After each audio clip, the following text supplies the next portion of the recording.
Hi, g'day, bonjour.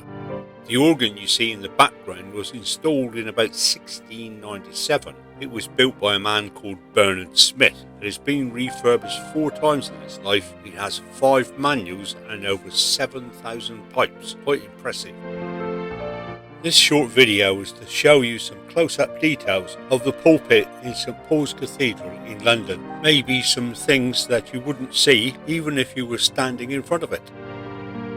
My motivation for taking photos of historic buildings and sharing them with others is my great admiration for the artistry and fantastic skills of the craftsmen who built them. In this video I'm focusing on the woodworking, the joinery and carving. The skill shown is outstanding. You should remember that whilst those men had early lathes which enabled the barley twist balusters that support the banister rail, most of what you see was achieved by hand tools and put into place with ropes and tackle.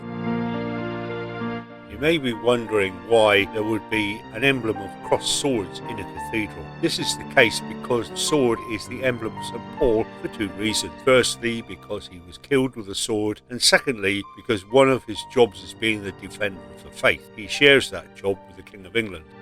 The letter D represents the Dean and Chapter of the Cathedral. Watchers of the Cathedral wore the emblem during the London Blitz of the Second World War. The emblem also appears as a mosaic in the floor near the Great West Door.